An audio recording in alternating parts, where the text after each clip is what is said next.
네, 안녕하세요. 서정적인 책방의 강서정입니다. 네, 이번 영상은 이 계절과 굉장히 잘 어울리는 이달의 책으로 소개를 해드릴까 하는데요.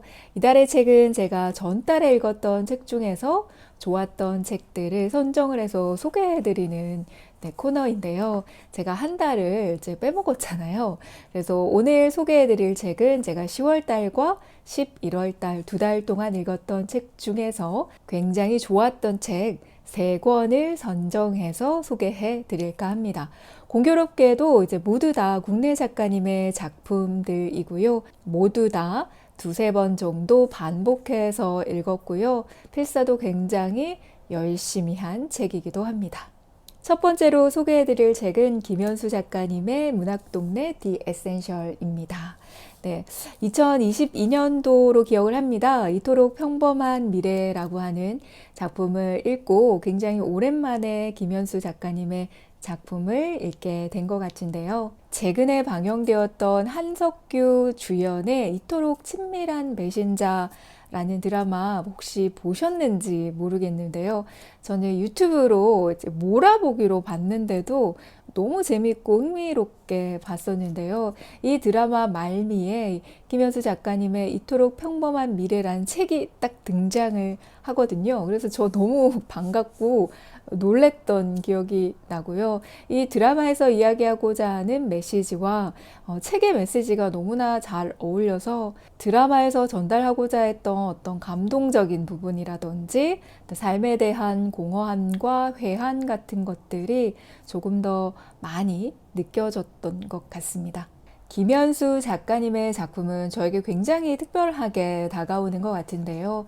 굉장히 평범하고 일상적이고 편안한 어조로 글을 쓰시잖아요. 그런 문장들을 천천히 이렇게 따라가다 보면은 내가 경험하지 못했던 과거의 어떤 역사적인 경험을 하게 되는 그런 재미도 있고요. 지금 당장에 무슨 일이든 다 해낼 것만 같은 그런 내면의 힘들이 불끈불끈 솟아나는 그런 에너지를 주는 책이기도 하거든요. 지금까지 내가 좀 잘못 살아왔다 하더라도 새롭게 희망을 품고 살아갈 때 인생을 다시 살아갈 수 있다라고 하는 의미를 작가님께서는 글을 통해 독자에게 전달해 주시는 것 같습니다. 특히 이렇게 문학동네 디 에센셜이라고 하는 작품집을 통해서 작가님을 만났던 것이 저는 굉장히 좋았는데요. 근데 굉장히 의무적으로 작가님의 다양한 작품들을 읽어야 한다라는 생각이 들었고, 네, 잘 읽어 가지더라고요. 그래서 참 좋았는데요. 문학동네 디 에센셜의 기획 의도를 굉장히 잘 이해하게 되었고 공감하면서 읽었기 때문에 아직 읽지 않은 한국 작가님의 작품을 문학동네 디 에센셜로 시작하는 것은 꽤 좋은 출발이겠다라는 생각을 하게 되었고요. 한강 작가님과 김현수 작가님 두 분의 작가님의 작품만 출간되어서 좀 아쉽기는 하지만 세 번째 주인공이 누가 되실지도 굉장히 궁금해지더라고요. 이 책은 7회 마지막이라고 하는 한 편의 장편 소설과 이토록 평범한 미래를 포함해서 4편의 중단편 그리고 시와 산문이 각각 7편씩 수록이 되어 있습니다. 저는 7회의 마지막이라는 장편 소설을 가장 먼저 읽었고요. 굉장히 천천히 느린 호흡으로 즐기기 굉장히 좋은 작품이었어요. 내용도 굉장히 재미있어서 좋았지만 글의 속도감이 많지 않기 때문에 편안하게 천천히 읽기 좋았었고요. 그래서 저는 장편 소설을 읽다가 시 한 편 읽고 또 장편 소설 읽다가 또 산문 읽고 이렇게 왔다 갔다 하면서 읽었는데도 불구하고 어떤 글의 흐름을 방해하지 않는 신기한 느낌을 받았고요. 중간중간에 시와 산문을 읽었지만 이 글들이 각각 독립성을 유지하면서 다른 글을 방해하지 않아서 저는 되게 왔다 갔다 하면서 읽는 즐거움도 좋았던 작품입니다. 특히 저 산문이 너무너무 좋았어요. 굉장히 인상적이고 좋은 문장도 많았고요. 작가님께서 즐겨 찾으시는 도서관에 가서 우연히 발견한 어떤 한 권의 책을 통해서 그 책을 즐기고 그 책을 통해서 어떤 통찰과 사색의 어떤 범위를 확장시켜 나가는 작가님의 이야기, 일상적인 작가님의 이야기들을 만나게 되어서 작가님을 또 더 이해할 수 있는 그런 산문이기도 했습니다. 작가님께서 등장하셨던 꽤 많은 영상들을 제가 좀 찾아봤었는데요. 작가님께서는 작가라고 하는 본인 자신을 농부에 비유해서 이야기하신 적이 있거든요. 그 농부 중에서도 유기농 농부에 비유해서 얘기를 하시면서 작가로서 굉장히 좋은 글을 독자에게 전달을 하고 싶은데 그 좋은 글 중에서도 좋은 글, 또 그 좋은 글 중에서도 정말 좋은 글을 독자에게 전달하기 위해서 노력한다라는 말씀을 하셔서 어떤 작가로서의 책임감과 어떤 글에 대한 애정, 독자에 대한 애정도 이런 부분에서 좀 느낄 수 있어서 굉장히 좋더라고요. 왜 작가님에게 미친 문장의 소유자라고 하는 수식어가 붙는지 되게 공감하게 되는, 그리고 작가님의 마음을 더 이해할 수 있는 그런 글들이었습니다. 오늘은 다양한 장르의 작품들 중에서 장편소설 7회의 마지막을 좀 간단하게 소개를 해드릴까 하는데요. 처음에는 내용을 전혀 몰랐기 때문에 느리게 읽을 수밖에 없었고, 어떤 등장인물이나 어떤 서사에 대해서 좀 나름대로 유추하면서 읽어야 하는 작업이 필요한 그런 글들이었습니다. 이 책은 시인 백석이라고 하는 실제로 존재했던 인물에 대해서 작가의 상상력이 동원되어서 이야기가 진행되어 가고 있기 때문에 어디까지가 진실이고 또 어디까지가 허구인지를 좀 잘 모르겠더라고요. 그래서 그 부분을 나름대로 또 상상해 가면서 읽는 재미가 즐거운 작품이었는데요. 시인 백석이 살아왔던 삶과 일과 관련해서 역사적인 자료나 객관적인 사실 이면에 한 개인의 내면을 굉장히 잘 다루고 있는 작품이어서 굉장히 인상적이고 좋았는데요. 한국 전쟁 이후에 급격하게 변화되는 한반도 정세 안에서 주인공 기행이라고 하는 인물이 시를 쓰고 싶지만 시를 쓸 수 없는 환경 속에서 얼마나 절망스러웠는지, 그런 환경 속에서 작가가 끝내 선택했던 것은 어떤 것이었는지에 대한 이야기가 굉장히 중요한 의미를 가지고 있는 작품인데요. 시인 기행은 자신이 오랫동안 써왔던 한국어로 되어 있는 시를 쓴 노트를 자기가 가지고 있는 것이 너무너무 불안했고 또 무서웠기 때문에 우연히 한 모임에서 알게 된 한 러시아 시인 벨라라고 하는 여인에게 전달을 하면서 그와 관련되어 있는 주변 인물과 어떤 여러 가지 사건과 관련된 이야기들이 펼쳐지는 이야기인데요. 이 글에서 작가님께서 정말 하고자 했던 이야기 혹은 백석의 마음을 굉장히 잘 표현했던 문장이 있어서 한번 읽어봐 드리려고 하는데요. 이런 문장이 있습니다. 아무 표정 짓지 않을 수 있는 것, 어떤 시를 쓰지 않을 수 있는 것, 무엇에 대해서도 말하지 않을 수 있는 것. 사람이 누릴 수 있는 가장 고차원적인 능력은 아무것도 하지 않을 수 있는 힘이었다라는 문장입니다. 이 문장이 굉장히 좀 크게 다가오더라고요. 어떤 북한이 가지고 있었던 체제 안에서 굉장히 상상력을 동원해서 자유롭게 이야기를 쓰고자 하는 시인이 어떤 심정이었을까. 내가 쓰고 싶은 글을 쓰지 못하는 것, 그리고 하고 싶지 않은, 쓰고 싶지 않은 글을 써야 하는 그 비통함과 비참함, 그리고 정말 아무것도 하고 싶지 않은데 그러지 못하는 상황들이 얼마나 절망적이었을까를 문학작품을 통해서 경험하게 되니까 좀 더 절실하고 좀 쓰라리게 다가왔던 것 같고, 이 문장도 굉장히 마음에 많이 남는 그런 문장이었습니다. 어떻게 보면 어떤 체제 안에서의 어떤 자유를 잃어버린 시인의 이야기, 어떤 시인의 마음을 담은 것이기는 하지만 지금 우리 사회에서도 크게 다르지 않은 것 같아요. 내가 아무것도 하고 싶지 않는데 그걸 할 수 없는 그런 상황들이 저희들에게는 굉장히 많이 일어나잖아요. 그래서 뭐 굉장히 연결성 있는 좋은 문장이다라는 생각이 들었습니다. 네, 이 책이 저 굉장히 좋았어요. 그래서 저는 아직 중단편은 읽진 않았는데요. 다른 건 너무너무 재밌게 잘 읽었어요. 굉장히 두껍잖아요. 이렇게 두꺼운데도 전 부담스러운 생각이 하나도 안 들고요. 계속 이렇게 빨리 이 책을 만나고 싶다라는 생각이 들었거든요. 이게 문학동네 디 에센셜의 가장 큰 장점이 아닐까라는 생각이 듭니다. 네, 김현수 작가님의 책 소개해 드렸습니다. 네, 두 번째로 소개해 드릴 책은 바로 이 책, 이승우 작가님의 고요한 읽기라고 하는 산문집인데요. 이승우 작가님은 제가 이 책을 통해서 처음 알게 된 작가님이시고요. 굉장히 오랫동안 많은 작품을 써오신 한국 문학에 있어서는 굉장히 거장이라는 사실을 제가 이번에 알게 되어서 너무 송구스럽다라는 생각도 하게 되었습니다. 보통 책을 읽으면 읽을수록 내가 정말 모르는 게 많구나라는 것을 많이 느끼게 되잖아요. 한 권의 책을 읽으면서 경험했던 세계를 통해서 그 주변에 내가 모르는 것들이 얼마나 많은지를 이제 깨달아 가기 때문인데요.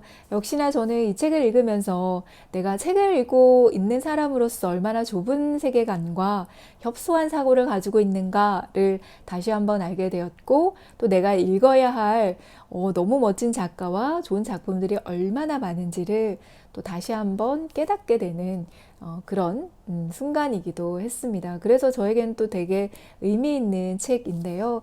이 책은 이승우 작가님이 굉장히 오랫동안 책과 함께 오시면서 어떠한 작가의 어떠한 글을 읽어왔고 그 영향으로 어떤 글을 써왔는지, 글을 통해서 어떻게 삶에 적용하면서 살아왔는지에 대한 어떤 통찰이 담겨져 있는 긴 산문집이라고 할 수 있습니다.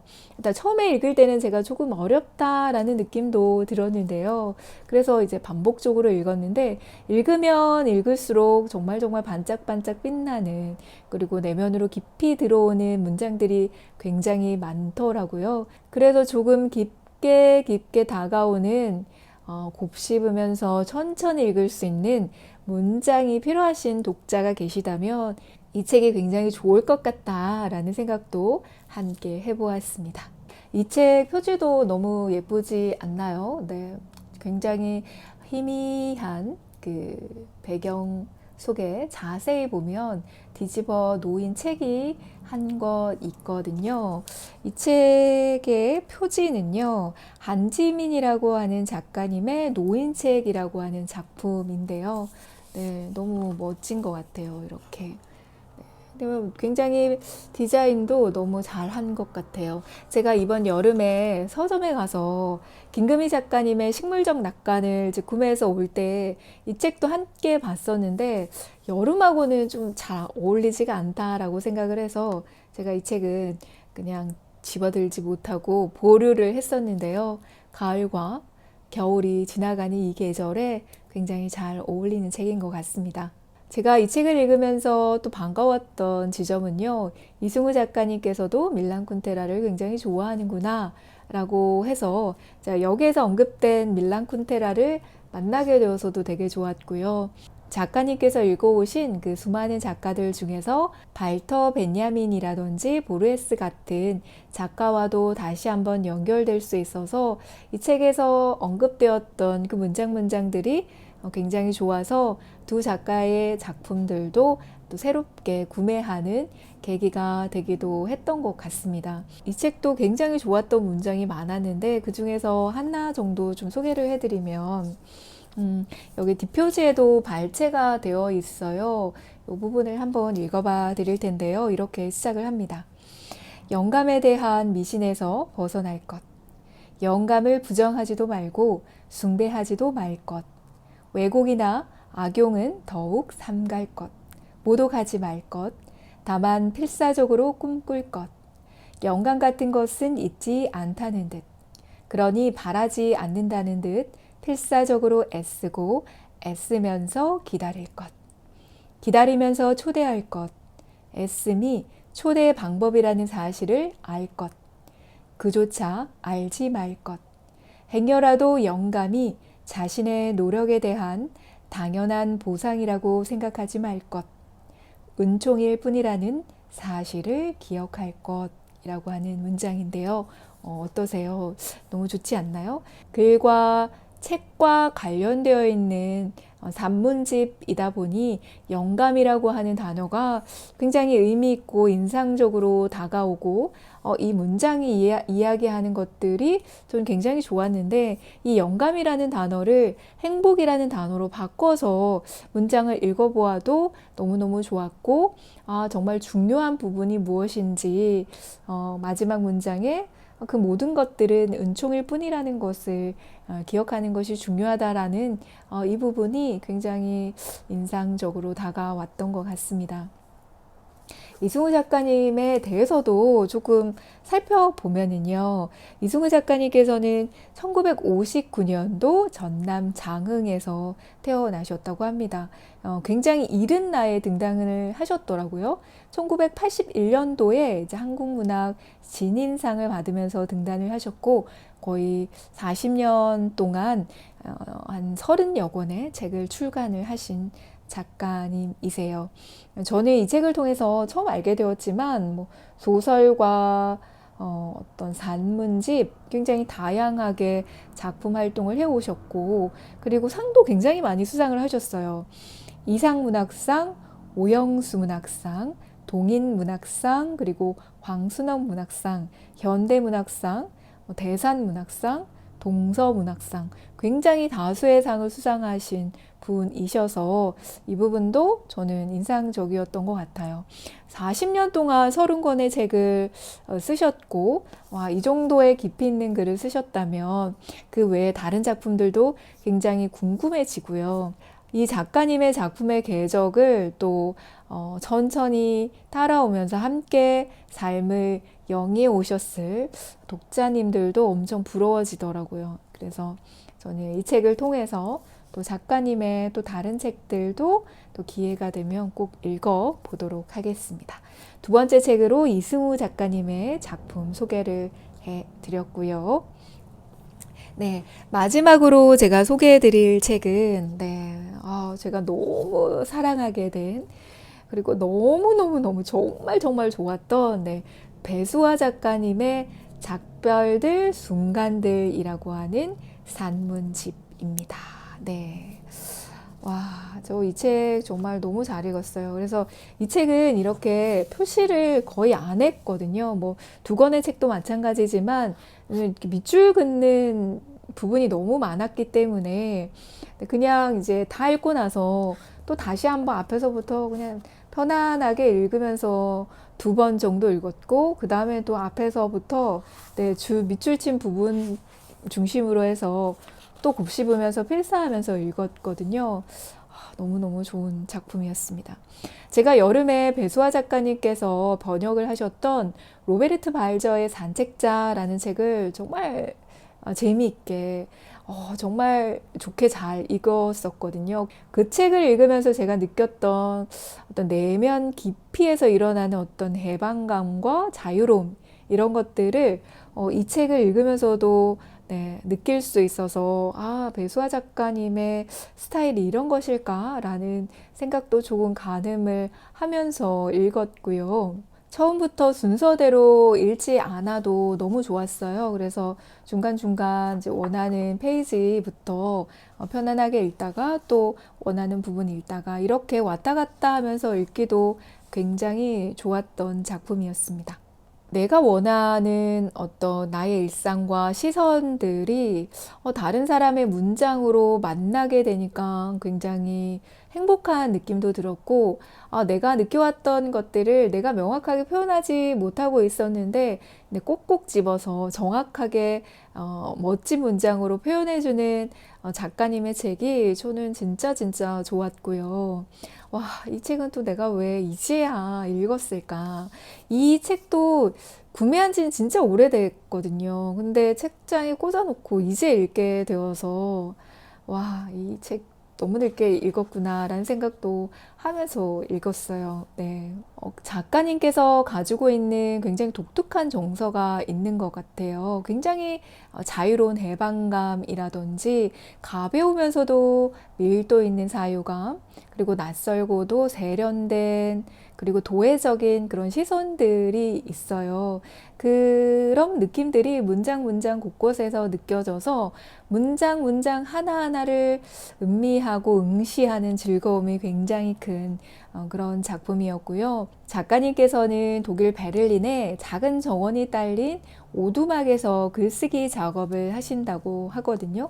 그곳에서 읽고 쓰고 생활했던 일상들을 굉장히 자유롭게 담은 산문집이라고 할 수 있는데요.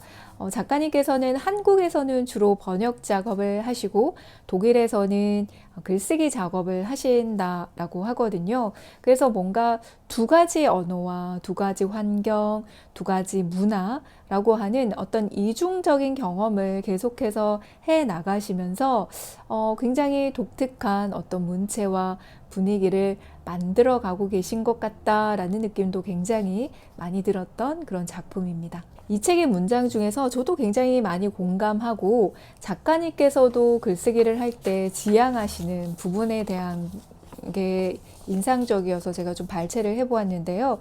이런 문장이 있거든요. 33페이지에 있는 문장이었는데요. 하지만 패턴화된 플롯과 전형적인 주인공들이 만들어내는 클리셰를 좋아하지는 않는다. 짧고 함축적이고 암시적인, 그러나 나는 비밀의 문 안쪽을 향해 스쳐 지나가는 시선을 좋아한다. 그런 순간의 언어적 확장을 선호한다. 우리에게 뭔가를 불러일으키고 긴 하루의 서막을 알리지만 비밀에 관해서는 아무것도 설명해 주지 않는 시선이라고 되어 있어요. 작가님께서는 이런 글을 좋아한다 라고 하시면서 그런 작가님께서 좋아하는 그 지향점과 매우 잘 어울리는 작별과 순간들이라는 이 글이 탄생했다라는 생각이 듭니다. 저도 굉장히 전형적이고 어떤 치밀한 계획에 의해서 짜여져 있는 글보다는 굉장히 자유로운 의식의 흐름대로 흘러가듯 쓰는 글들을 좋아하는 편이에요. 물론 그런 전형적인 글에서 오는 감동이나 어떤 짜임새 있는 글을 통해서 배우는 것도 굉장히 많지만 뭔가 가슴에서 우러나오는 감동이나 어떤 감정적인 부분에 있어서는 이런 자연스러움에서 우러나오는 것들이 굉장히 깊어진다라는 생각이 들거든요. 그래서 더 이 책이 좋지 않았나라는 생각이 들어요. 작가님께서 책을 읽으면서 글을 쓰면서 해오셨던 어떤 사색이나 어떤 기록의 힘들이 작가님께서 구축해온 어떤 주변 환경, 특히 자연적인 것과 굉장히 잘 어울리게 표현이 되어 있고요. 굉장히 단순하고 소박하면서도 치열하고 비장한 느낌이 있는 것이 또 이 문장들의 힘이다 라는 생각이 들었어요. 제가 이 작품을 읽고 나서 인스타에 이제 피드를 게시를 하면서 이런 문장으로 마무리를 했었는데요. 굉장히 진한 에스프레소와 거칠고 담백한 바게트 같은 그녀의 매력에 홀릭됐다라는 표현을 썼거든요. 그래서 굉장히 글에서 느껴지는 게 굉장히 세련되고 도회적이고 이국적인 느낌이 나는데 그게 굉장히 한국적으로 표현됐다라고 하면 너무 역설적이어서 잘 전달이 될지 모르겠지만 저는 이 글과 작가님의 문장들에서 그런 느낌을 굉장히 많이 받아서 그 느낌을 음미하는 것, 그 문장을 음미하는 즐거움이 너무너무 좋았습니다. 제가 최근에 헤르만 헤세의 책도 열심히 읽고 있는데 거기서 굉장히 좋은 문장이 있고 또 이 책하고 되게 연결되는 것 같아서 제가 좀 메모를 해 두었는데요. 헤르만 헤세가 이런 문장을 남겼어요. 1929년도에 쓴 어떤 편지 글에 남긴 글인데요. 자기만의 고유한 삶에 대한 열망과 환경에 대한 적응 요구가 부딪히면서 고유한 인격체가 생겨납니다.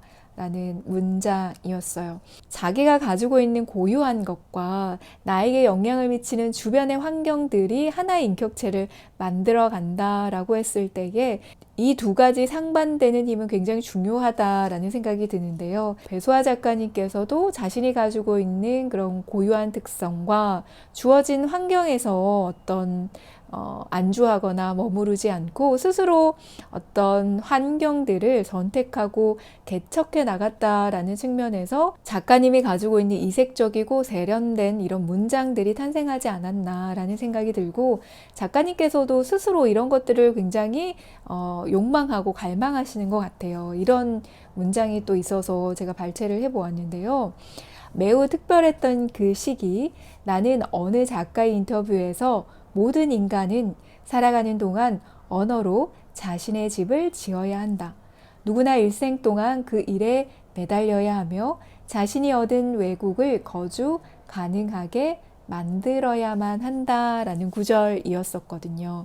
그래서 어떤 한국이라고 하는 사회, 문화, 그 안에서 만들어졌던 작가님의 정체성에서 좀 벗어나려고 노력하시면서 독일이라고 하는 나라를 선택하신 것 같고, 그 나라에서 정착해서 어떠한 언어를 가지고 살아가는 것을 굉장히 중요하게 생각하셨던 것 같아요.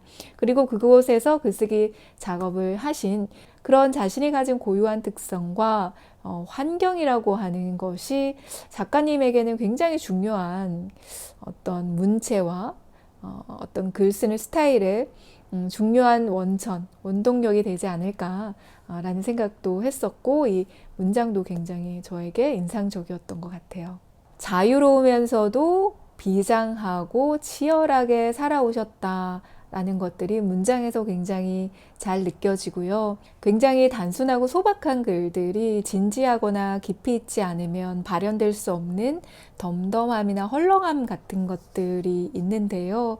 그런 매력들이 이 책에 분명히 존재하는 것 같고, 그런 문장들을 천천히 따라가다 보면 매번 감동과 즐거움을 주는 순간을 만날 수 있는 배수아 작가님의 작별들, 순간들, 마지막 책으로 소개해 드렸습니다. 2024년이 얼마 남지 않았는데요. 12월 달에 굉장히 잘 어울리는 세 권의 책을 소개해 드렸습니다. 여러분들에게도 의미 있는 책이 되길 바라면서 여기서 영상은 마치도록 하겠습니다.